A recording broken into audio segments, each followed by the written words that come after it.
સુરતમાં વારંવાર આવતી ખાડીપુરની સમસ્યાના કાયમી નિવારણ માટે સમાજ અગ્રણી અને પદ્મશ્રી મથુરભાઈ સવાણી દ્વારા મુખ્યમંત્રી ભૂપેન્દ્રભાઈ પટેલને લખાયેલા પત્રને સુરતના ધારાસભ્ય કુમાર કાનાણીએ સંપૂર્ણ સમર્થન આપ્યું છે।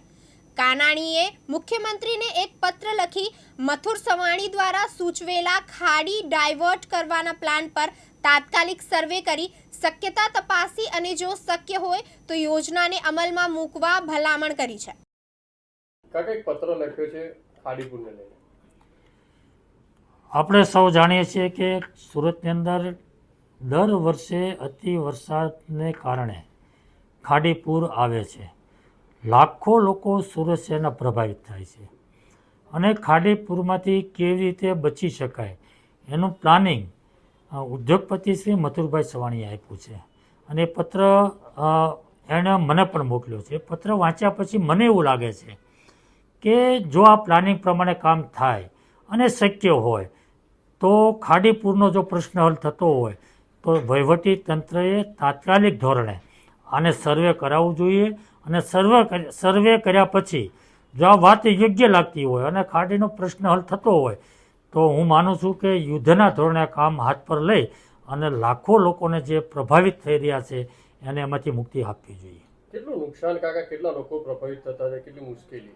લાખો લોકો પ્રભાવિત થાય છે, અતિ મુશ્કેલી, ખૂબ મુશ્કેલીનો સામનો લોકો કરી રહ્યા છે અને આ દર વર્ષનો પ્રશ્ન છે અને એટલા માટે આ પ્રશ્ન હલ કરવા માટેના પ્રયાસો વહીવટી તંત્રએ કરવા જોઈએ। કાકા એક બીજા ઉપર તંત્ર ખો નાખી રહ્યા છે, એક વિભાગ બીજા વિભાગ ઉપર, બીજો વિભાગ ત્રીજા વિભાગ ઉપર। મને એવું લાગે છે કે આ પ્રશ્ન કોઈ વિભાગનો એક વિભાગનો નથી અથવા તો કોઈ એકાબીજા વિભાગ ઉપર ખો આપી દે તો આ પ્રશ્ન હલ થવાનો નથી।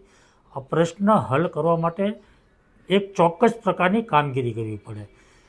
ખાડીપુર આપણે અટકાવી ના શકીએ, અતિ ભારે વરસાદ ન આવે આપણા હાથમાં નથી, પરંતુ એમાં લોકોને રાહત થાય કેવી રીતે એનો પ્રશ્ન હલ થાય એ તો ચોક્કસ આપણા હાથમાં છે અને એટલા માટે ચોમાસા પહેલાંની જે કામગીરી હોય એ ખાડી ડ્રેજિંગની હોય, સફાઈની વાત હોય, પ્રી મોન્સૂનની જે કંઈ કામગીરી કરવાની હોય એ જો ચોક્કસ થતી હોય તો 100% રાહત થઈ શકે અને જે આ પ્લાનિંગ આપ્યું છે મથુરભાઈએ અને એનું જે સર્વે કરીને જો આપણે ચોક્કસ લાગતું હોય કે આનાથી ખાડીપુર બંધ થાય એમ છે તો હું ચોક્કસપણે માનું છું કે વહીવટી તંત્રએ આ પ્રશ્ન હાથ પર લઈ સર્વે કરાવી અને શક્ય હોય તો તાત્કાલિક યુદ્ધના ધોરણે આ કામ કરવું જોઈએ। કાકા જવાબદાર વ્યક્તિઓ સામે પણ કાર્યવાહી, કારણ કે દર વર્ષે આ રીતની સ્થિતિ સર્જાતી હોય છે, અનેક ટેન્ડરો ભરાતા હોય છે સાફ સફાઈના, આ તે ગમે તે। 100% જે રીતે કામગીરી થવી જોઈએ એમાં કંઈક ને કંઈક થોડી ઉણપ હોય છે, બેદરકારી હોય છે અને એના કારણે પ્રશ્ન વધુ જટિલ બને છે। પ્રશ્ન તો સંપૂર્ણપણે આપણા હાથમાં નથી, પરંતુ એને ઓછો કરી શકાય, ઓછી તકલીફ કરી શકાય એવું તો ચોક્કસ આપણા હાથમાં છે અને જો આ પ્રશ્ન આપણે ઓછો પણ ન કરી શકીએ, યોગ્ય કામગીરી આપણે ચોમાસા પૂર્વે ન કરીએ તો ચોક્કસપણે આપણી બેદરકારી છે। યાસીન દારા, દિવ્યાંગ ન્યૂઝ, સુરત।